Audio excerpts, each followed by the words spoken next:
Bore da a croeso cynnes iawn i chi i'n gwasanaeth. Gai atgoffa chi, mae gennym ni daflenni yn y cefn efo'n gwasanaethau yr wythnos fawr a'r Pasg. Felly, gai annog chi fynd â un adra efo chi a annog chi i ddod i'r gwasanaethau yn ystod yr wythnos fawr. Mi fydd o'n brofiad mawr i ni gyd. A hysbysiadau yr wythnos yma, fel ydych chi'n gweld ar y daflen, rydym ni yn edrych am gyfraniadau o wyau Pasg. Dydy hynna ddim oherwydd bod ni wedi bod yn bita nhw yn barod. Ond os fedrwch chi brynu wyau Pasg yn mynd i dosbarthu ar Sul y Pasg, os da ni'n ddiolchgar iawn. A rydym ni'n parhau efo'n cyrsiau Garawys. Mae gennym ni yn cwrs Garawys yn Eglwys y Groes am 2:00 ar ddydd Iau a hefyd am 7:00 ar Zoom nos Iau. A mae gennym ni Tristan Evans yn dod i wneud datganiad ar y piano ar gyfer ein doniau ar ddydd Iau ym 1:45. Felly gawn ni dreulio rhyw enid wan yn paratoi ar gyfer ein gwasanaeth. Y gwasanaeth Sul y Dioddefaint.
Yn enw'r Tad a'r Mab a'r Ysbryd Glân. Amen. Boed i ras at angnefedd Duw, sy'n llawn tosturi a thirionedd ac sy'n ein galw i ddychwelyd ato a'n holl galon fod gyda chwi oll. A hefyd gyda chi. Dad Nebol, y mae pob calon yn agored i ti, ni allwn guddio i dim o ddiwrthyd. Glanhau ni a fflam dy ysbryd glân, mwyn i ni dygaru a ddaddylu'n ffyddlon, trwy Iesu Grist ein harglwydd. Amen. Wrth i ni ymgynnull i'r Cymun Bendigaid hwn, boed i ni ymglywed a galwad y Garawys am dreodigaeth ein calonnau, tra a ddefwn ein pechodau a cheisio cymod â Duw ac a'n gilydd.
Dad Nebol, yr ydym wedi pechu ar feddwl gair a gweithred, a heb wneud yr hyn a ddylem. Mae'n wir ddrwg gennym, ac yr ydym o ddifrif yn ei farhau. Mwyn dy fab Iesu Grist a fe farw drosom, maddeuain i'r cwbwlaeth heibio, ac arwain ni yn ei ffordd ef i gerdded fel plant y goleuni. Amen. Yr holl alluog Dduw, sy'n maddau i bawb sy'n wir edifeiriol, at ei garhawrth eich a'ch rhyddhau o bechod, eich cadarnhau mewn daioni a'ch cadw yn y bywyd tragwyddol, trwy Iesu Grist ein harglwydd. Amen. A'r colect. Gweddiwn. Drwy carocaf Duw, a waredaist ac a chubaist y byd drwy angau ac atgyfodiad dy fab Iesu Grist, caniatáu ni drwy ffydd yn ddoef a ddioddefodd ar y groes, o'r foleddu yn nerth ei fuddigoliaeth trwy Iesu Grist ein harglwydd, sy'n byw ac yn teyrnasu gyda thi yn undod yr Ysbryd Glân, yn un Duw, yn awr ac am byth. Amen. Amen.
Darlleniad o lythyr Sant Paul at yr Rufeiniaid. Yn wir, y mae bod am bryd ar y cnawd yn farwolaeth, ond y mae bod am bryd ar yr ysbryd yn fywyd a hefych. Oherwydd y mae bod am bryd ar y cnawd yn elynnaeth tuag at fyw, nid yw hynny ac ni all fod yn farwstyngiad i gyfraith Duw. Ni all y sawl sy'n byw ym myd y cnawd foddhau Duw, ond nid ym myd y cnawd ar yr uchwi, ond yn yr ysbryd, gan fod ysbryd Duw yn cael trefi yn ychwi. Pwy bynnag sydd heb ysbryd Crist, nid efo Crist ydyw. Ond os yw Crist yn ychwi, y mae'r corff yn farw o achos pechod, ond y mae'r ysbryd yn fywyd i chwi o achos eich chyfiawnhad. Os yw ysbryd yr hwn a gyfododd Iesu o fi wrth y meirw yn cartrefi ynoch, bydd yr hwn a gyfododd Crist o fi wrth y meirw yn rhoi bywyd newydd hefyd i chi'ch marwl chwi, troi ei ysbryd sy'n ymgartrefi ynoch chwi. Dyma air yr aglwydd.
Yr arglwydd efo gyda chi. Gwrandewch Efengil Crist yn ôl Sant Ioan. Yr oedd rhyw ddyn o'r enw Lasarus yn wael. Yr oedd yn byw ym Methania, pentref Mair a'i chwaer Martha. Mair oedd y ferch a'i neiniodd yr arglwydd ag enaint, a sychau draed a'i gwallt a'i brawd hi Lasarus oedd yn wael. Anfonodd y chwiorydd felly neges at Iesu, y mae dy gyfaill ser yma'n wael. Pan glywodd Iesu, meddai, nid yw'r gweledd hwn i fod yn angau i Lasarus, ond yn ogoniant i Dduw, bydd yn gyfrwng i fab Duw gael ei ogoneddu drwyddo. Yn awr, yr oedd Iesu'n caru Martha a'i chwaer Lasarus, ac wedi clywed ei fod ef yn wael, arhosodd am 2 ddiwrnod yn y fan lle roedd. Ac wedyn dywedodd wrth ei ddisgyblion, gadewch i ni fynd yn ôl i Judea. Rabbi, medda'r disgyblion wrtho. Gynnau, yr oedd yr Iddewon yn ceisio dylabuddio. Sut y gellid i fynd yn ôl yno? Atebodd Iesu, onid oes 12 awr mewn diwrnod. Os yw rhywun yn cerdded yng ngolau dydd, nid yw'n baglu, oherwydd y mae'n gweld golau'r byd hwn. Ond os yw rhywun yn cerdded yn y nos, y mae'n baglu am nad oes golau ganddo. Ar ôl dweud hyn, meddai wrthynt, y mae'n cyfaill Lasarus yn huno, ond yr wyf yn mynd yno i'w ddeffro. Dywedodd y disgyblion wrtho, arglwydd, os yw'n huno fe geff i wella. Ond at ei farwolaeth ef yr oedd Iesu wedi cyfeirio, a hwytha'n meddwl mae siarad am hun cwsg yr oedd. Felly dywedodd Iesu wrthynt yn blaen, y mae Lasarus wedi marw, ac eich mwyn chi yr wyf yn falch nad oeddwn yno, mwyn i chi gredu. Ond gadewch i ni fynd ato, ac meddai Thomas a elwyr Didymus wrth ei gyd disgyblion, gadewch i ni i fynd hefyd i farw gyda ef. Pan gyrraeddodd yno, cafodd Iesu fod Lasarus eisoes yn ei fedd ers 4 diwrnod. Yr oedd Bethania yn ymyl Jerusalem rhyw 3 kilometr oddi yno, ac yr oedd llawer o'r Iddewon wedi dod at Martha a Mair i'w cysuro ar golli ei brawd. Pan glywodd Martha bod Iesu'n dod, aeth i'w gyfarfod ac ond eisteddodd Mair yn y tŷ. Dywedodd Martha wrth Iesu, "Pe buasu ti yma, Ser, ni buasai fy mrawd wedi marw. A hyd yn oed yn awr, mi wn yr hydd Duw i ti beth bynnag o fyny ganddo." Dywedodd Iesu wrthi, "Fe atgyfoda dy frawd." "Mi wn," meddai Martha wrtho, "y bydd yn atgyfodi yn yr atgyfodiad yn yr dydd olaf." Dywedodd Iesu wrthi, "My fi yw'r atgyfodiad a'r bywyd. Pwy bynnag sy'n credu yno fi iddo farw, fe fydd byw, a phob un sy'n byw ac yn credu yno fi, ni bydd marw byth. A wyt ti'n credu hyn?" "Ydw i farglwydd," atebodd hithau, "yr wyf fi'n credu mai tydi yw'r Mesia, mab Duw, yr un sy'n dod i'r byd." Wedi iddi ddweud hyn, aeth ymaith a galw ei chwaer Mair a dweud wrthi o'r neilltu, "Y mae'r athro wedi cyrraedd ac ymau am dy weld." Pan glywodd Mair hyn, cododd ar frys a mynd ato ef. Nid oedd Iesu wedi dod i mewn i'r pentref eto, ond yr oedd yn dal yn y fan lle roedd Martha wedi gyfarfod. Pan welodd yr Iddewon, a oedd gyda hi yn y tŷ yn ei chysuro, fod Mair wedi codi ar frys a mynd allan, eithant ar ei hôl gan dybio ei bod hi'n mynd at y bedd i wylo yna. A phan ddaeth Mair i'r fan lle roedd Iesu ei weld, syrthiodd wrth ei draed ac meddai wrtho, "Pe buasu ti yma, Ser, ni buasai fy mrawd wedi marw." Wrth ei gweld hi'n wylo, a'r Iddewon oedd wedi dod gyda hwythau'n wylo, cynhyrfwyd ysbryd Iesu gan deimlad dwys. "Ble rydych wedi roi i orwedd?" gofynnodd. "Tir di weld, Ser," meddant wrtho. Torodd Iesu i wylo. Yna dywedodd yr Iddewon, "Gwelwch gymaint yr oedd yn ei garu ef." Ond dywedodd rhai ohonynt, "Oni allai hwn, a gorodd lygaid y dall, gadw'r dyn yma hefyd rhag marw." Dan deimlad dwys drachefn daeth Iesu at y bedd. Ogof ydoedd a maen yn gorwedd ar ei thraws. "Symudwch ymlaen," meddai Iesu. A dyma Martha, chwaer y dyn o wedi marw, yn dweud wrtho, "Erbyn hyn, Ser, y mae'n drewi, y mae yma ers 4 diwrnod." Oni ddywedais wrthyt, meddai Iesu wrthi, y cait weld gogoniant Duw, dim ond i ti gredu. Felly, symudasant ymlaen, a chododd Iesu ei lygaid i fyny a dweud, "O Dad, rwy'n diolch i ti am wrando arnaf. Roeddwn i'n gwybod dy fod bob amser yn gwrando arnaf, ond dywedais hyn o achos y dyrfa sy'n sefyll o gwmpas, mwyn iddynt gredu mai tydi am hanfonodd." Ac wedi dweud hyn, gweiddodd a llais uchel, "Lazarus, tir allan." Daeth y dyn a fi farw allan, a'i draed a'i ddwylo wedi ei rhwymo lleiniau, a chadach am ei wyneb. Dywedodd Iesu wrthynt, "Datodwch i'r wymau a gadewch iddo fynd." Felly daeth llawer o'r Iddewon, yr rhai oedd wedi dod at Mair a gweld beth roedd Iesu wedi wneud i gredu ynddo. Dyma efengil yr arglwydd. Moliant i ti, o Grist.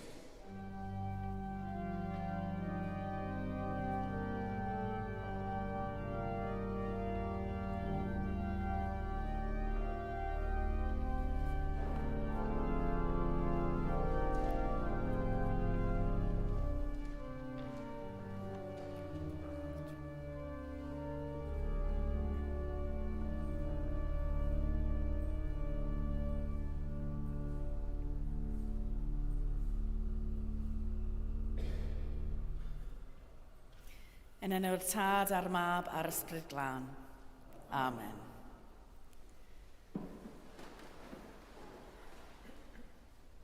Arglwydd, pe buas ti yma, Ser, ni buasa fy mrawd wedi marw.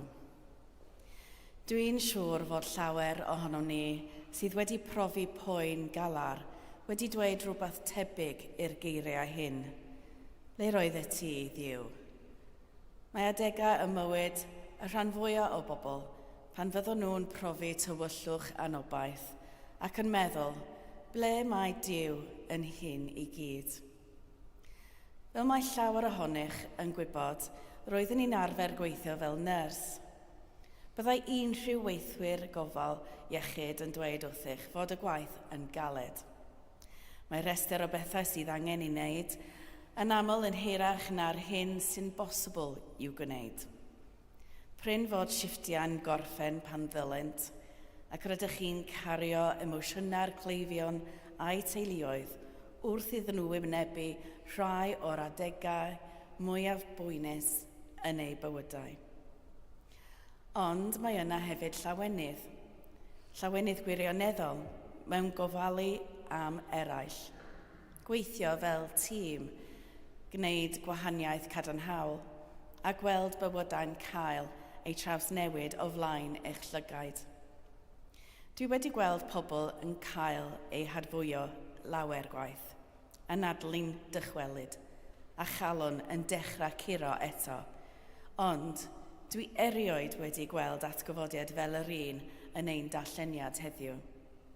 Sech hynny, gallaf gofio nifer o enghreifftiau o fywydau pobl yn cael eu trawsnewid gwell, hyd yn oed yng nghanol poen a cholled. Pobl a daeth i'r ysbyty gyda salwch neu trauma, corfforol neu feddyliol, ac a gafodd ei gofalu amdanynt gan ddoctoriaid, nyrsys, therapyddion ac eraill niferus. A phan oedd dychwelyd i'w iechyd blaenorol yn amhosibl, bydda gweithwyr gofal iechyd yn gweithio gyda'i cleifion i ddod o hyd i ffyrdd o'i helpu i ymdopi â ffordd newydd o fod ac i fyw bywyd mor llawn a phosibl. Hyd yn oed pan na ellid adfer y corff yn llwyr, pan oedd bywydau wedi newid, roedd gofalwyr yn gweithio'n ddiflino i helpu eu cleifion i ddysgu byw mewn ffordd newydd ac i roi gobaith iddyn nhw a gallai bywyd barhau ac gallai fod yn llawen. Mewn sawl ffordd, roedd y gofalwyr hyn yn gweld y tywyllwch oedd yn wynebu'r cleifion ac yn ei galw at ffordd newydd o fyw. Ond wrth gwrs, roedd adegau o alar hefyd. Tristwch, môr ddwfn a thrathlod Mair a Matha. Ond hyd yn oed yng nghanol tristwch marwolaeth, dwi wedi gweld y trawsnewid caredig sy'n digwydd pan fydd rhywun yn cerdded ochr yn ochr â'r rhai sy'n galaru. Maen nhw wedi arwain pobl yn araf ac yn ofalus drwy dywyllwch colled, tuag at oleuni newydd, ffordd newydd o fyw, ac wrth wneud hynny wedi adfer gobaith.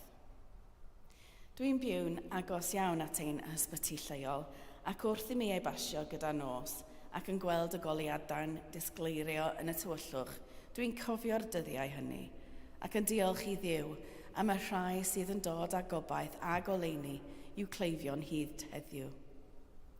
Ond nid ysbytau yn unig sy'n dod â gobaith. Mae ein cymunedau hefyd yn lefydd o draws newid.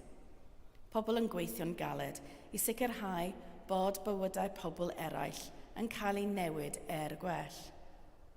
Hyd yn oed yng nghanol dinistyr ryfel, fel y gwelwn yn rhy aml ar y newyddion, mae yna bobl yn mentro eu bywydau eu hunan i draws newid bywydau pobl eraill, yn cydnabod y tywyllwch y mywydau eraill ac yn ceisio dod a goleuni iddo. Dyna beth ddylai'r eglwys fod hefyd, lleoedd o gariad drawsnewidiol sy'n dod â phobl o dywyllwch i oleuni, o anobaith i obaith. Yn ein darlleniad heddiw, mae Iesu'n galw Lazarus allan o dywyllwch marwolaeth yn y bedd i oleuni bywyd newydd. Dyna beth mae Duw yn ei wneud.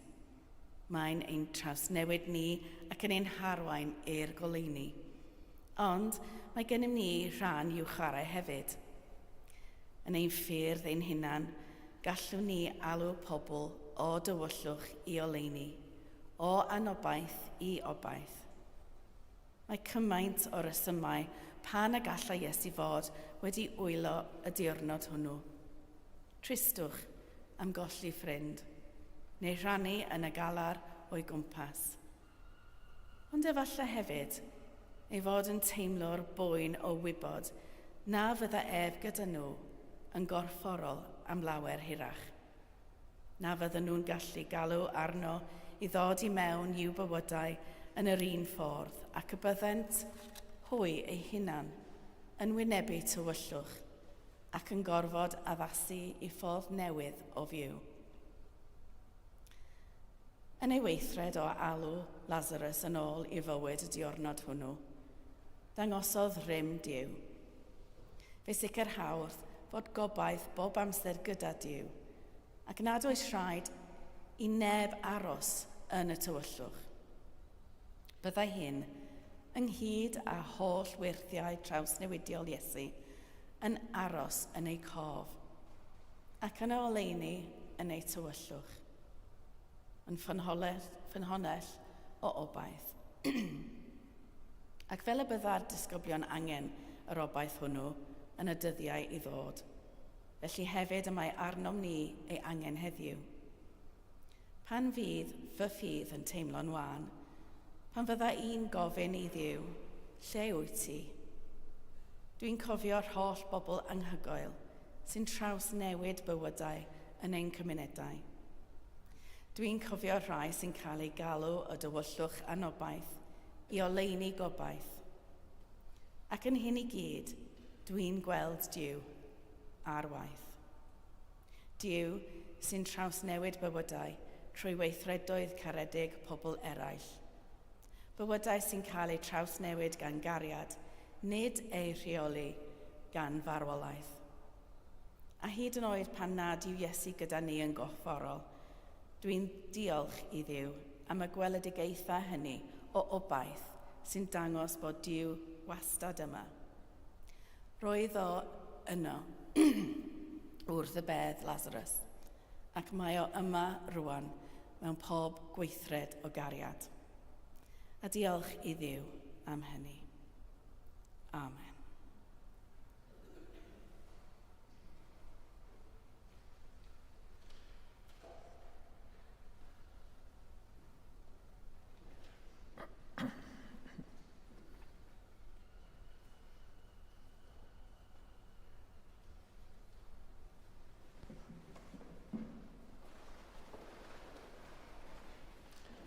Cyd-dywedwn credwn i Cael.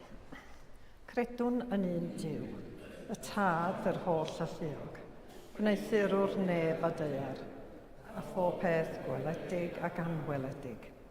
Credwn yn un arglwydd Iesu Grist, unig fab Duw, a genhedlwyd gan y tad cyn yr holl oesoedd. Duw o Dduw, llewyrch o lewyrch, gwir Dduw o wir Dduw, wedi'i genhedlu, nid wedi'i wneithur, yn un hanfod a'r tad, a thrwyddo ef y gwnaed pob peth, yr ein mwyn ni ac er ein iachawdwriaeth, disgynodd o'r newydd.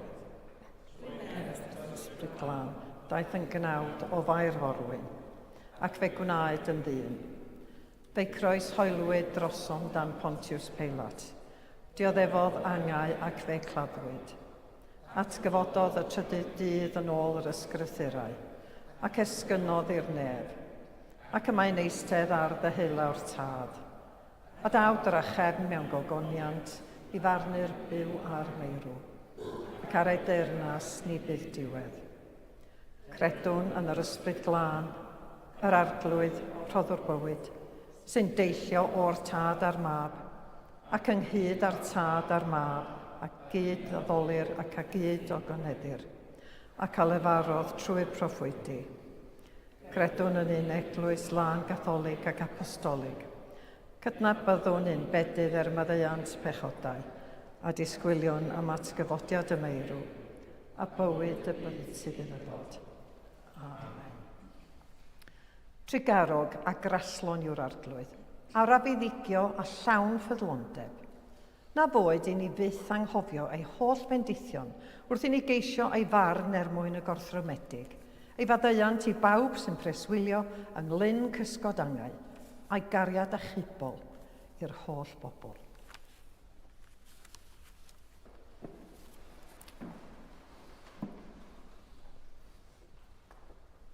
Ar fore Sul y Dioddefaint, gawn ni blygu pen a gweddio.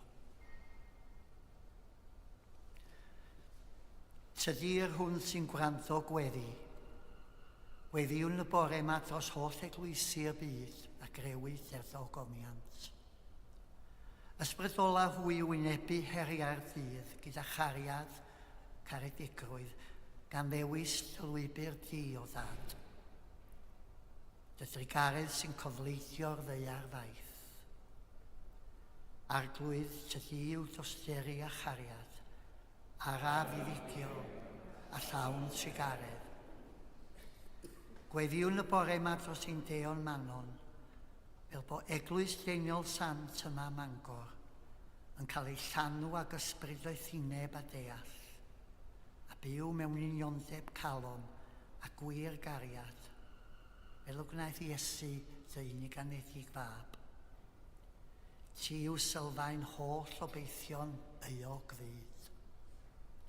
Arglwydd tydi i'w dosteri a chariad, ar arwyddigion.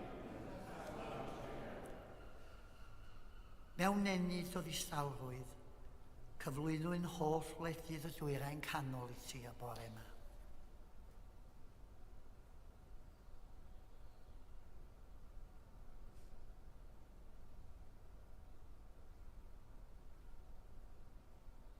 Bydd gyda phawb sy'n dioddef trais rhyfeloedd byddarol a chynyddol. Goleuaf feddylfryd arweinwyr y byd fel y dôn ta heddwch i'n byd cythryblus. Rhoi stop ar y tywall gwaed I anghenraid, fel bod cyfiawnder a chyd barch at ein gilydd yn teyrnasu. Cofiwn am drieiniaid y byd. Y tlawd, y gwan, y newynog, y digartref. Ymgeledda hwyath gariad di-derfyn, deled dy ddeyrnas, gwneler ddewyllus. Nid oes ond y ras yn unig all ddiwallu'n hangenion. Arglwydd tydi i'w dosteri a chariad.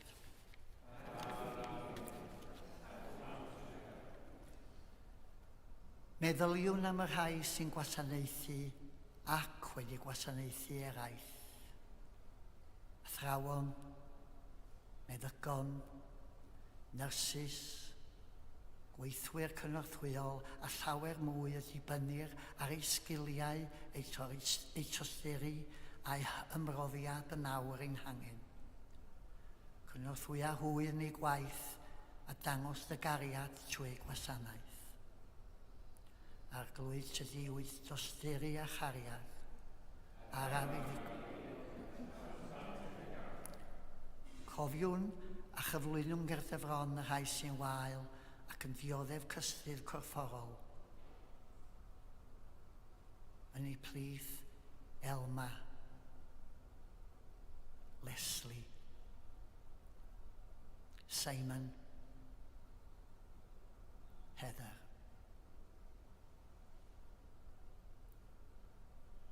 Cofiwn y bore yma am anwyliaid a gollason, rhai arbennig, rhai sbesial, rhai gwerthfawr na ellir llenwi ei lle.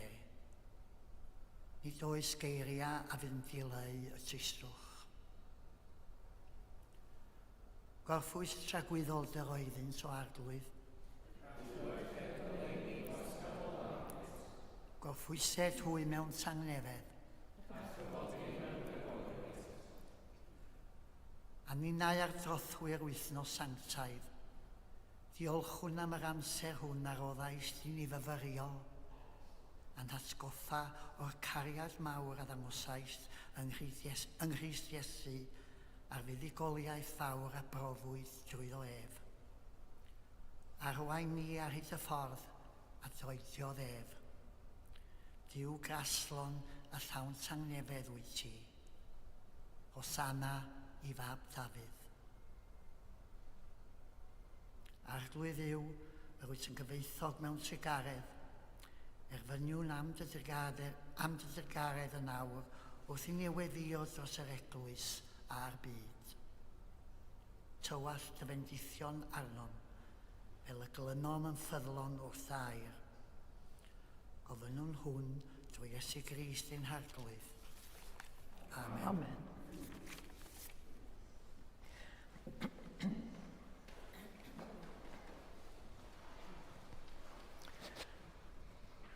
Am hynny, oherwydd ein bod wedi ein cyfiawnhau trwy ffydd, a mae gennym heddwch a diw trwy ein harglwydd Iesu Grist.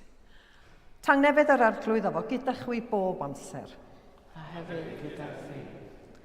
Gadewch i ni gynnig arwydd o dagnefedd.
Bendigedig wyt ti arglwydd yw o'r holl gariadigaeth. Trwy dy ddaioni y mae gennym y bara hwn i'w offrymu. Rhodd y ddeiar a gwaith dwylo dynol, fe ddaw i ni yn fara'r bywyd. Bendigedig fyddo Duw am byll. Bendigedig wyt ti, arglwydd yw o'r holl greadigaeth. Trwy dy ddaioni mae gennym y gwyn hwn i'w offrymu. Ffrwyth y wynwydden a gwaith dwylo dynol. Fe ddaw i ni yn ddiod ysbrydol. Bendigedig fyddo Duw am byll. Yr arglwydd afo gyda chwi. Dyrchefwch eich calonnau. Diolchwn i'r arglwydd ein Duw. Iawn yn wir, ein dyletswydd a'n llawenydd, bob amser ac ym mhob lle, yw diolch i ti, Dad Sanctaidd, holl alluog a bythfywiol dduw, trwy Iesu Grist, ein harglwydd. A'i darostyngodd ei hun ar wedd dynion, gan fod yn ifyd hyd angau, angau ar y groes. Fe'i dyrchafwyd oddi ar y ddaear fel y tynnau bawb ato ef ei hun. Felly, yma ar y ddaear, a chyd ar angylion, ar archangylion, a phawb yn y nefoedd, molianwn dy enw a chanu.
O Dad yn y nefoedd, gwrando'r weddi a gyflwynwn yn enw Iesu, trwy nerth yr ysbryd glân, yn dirion fel colomen. Bydded y bara hwn a'r gwyn hwn i ni yn gorff a gwaed Iesu. O Dad, cofiwn pan gafodd Iesu swpar gyda'i ffrindiau yn noson cyn ei farw. Fe gymerodd y bara a diolch i ti. Fe'i torodd a'i roi i'w ffrindiau a dweud, cymerwch hwn a'i fwyta. Dyma fy nghorff a roddir drosoch chi. Gwnewch hyn i gofio amdanaf.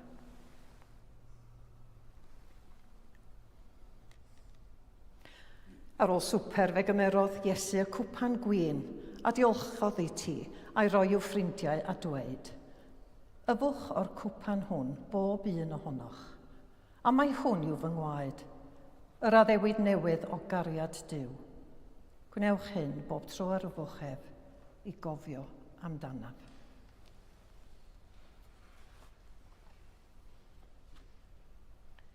Gyda'n gilydd, cofion fod Iesu bob amser gyda ni a dweud, Bu farw Crist, atgyfodol Crist, daw Crist mewn gogoniant.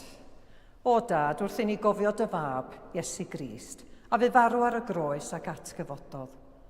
Offrymwyn i ti yr hoddion hyn, a'r holl roddion yr wyt ti'n ei rhoi mor hael i ni. Anfon dy ysbryd glân i fod gyda ni a phawb sy'n rhannu'r bara hwn ac yn yfed o'r cwpan hwn. Helpa ni i ymddiried yno ti. Tyrda ni nes at ein gilydd a'n croesawu gyda dy holl bobl i deyrnas o goneddus Iesu. Ti, o Dad, bu ei bob anrhydedd a gogoniant, trwy Iesu Grist y fab, gyda'r ysbryd glân yn un Duw yn oes oesoedd. Amen.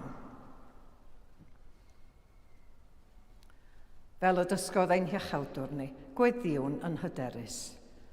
Ein tad, y rhwnnwyd yn y nefoedd, sancteiddiar dy enw, deled dy dernas, gwyneler dy ewyllus, megis yn y neb, felly ar y ddeiar hefyd.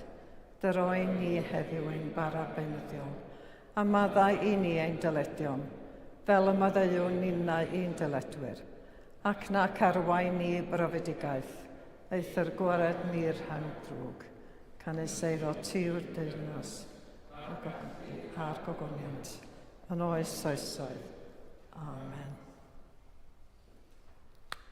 Yr ydym yn torri'r bara hwn i rannu yng nghorff Crist, a ni'n ein llawer, un corff ydym, gan ein bod ni oll yn rhannu'r un bara.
Rhoddion sanctau Duw ar gyfer pobl sanctau Duw.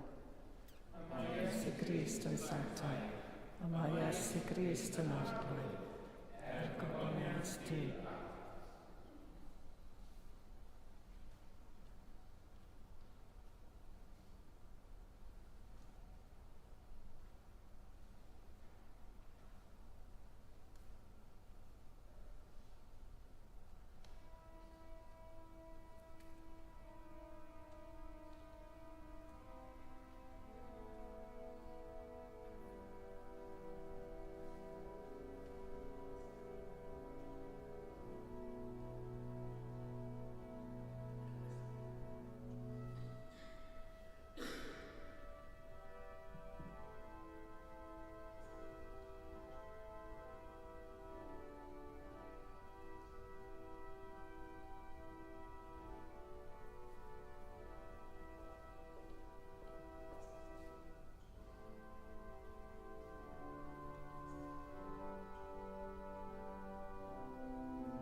diolchwch i'r arglwydd oherwydd graslo niwedd, ei gariad sy'n dragwydd.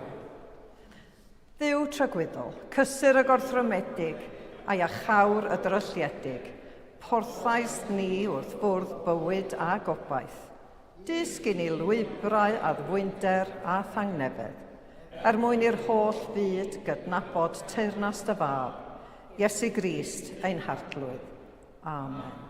Yr arglwydd a fo gyda chwi. Rhodded Crist ras i chwi gynyddu mewn sancteiddrwydd i ymwadu â chwi eich hunain ac i godi eich croes a'i ddilyn ef. A bendith Duw holl a lluog y tad, y mab a'r ysbryd glân, a fo'n eich blith ag adrigo gyda chwi yn wastad. Amen. A gymodwyd a Duw trwy Grist ac a wnaed y gredigaeth newydd, ewch mewn tangnefedd i garu a gwasanaethu'r arglwydd, yn enw Crist. Amen.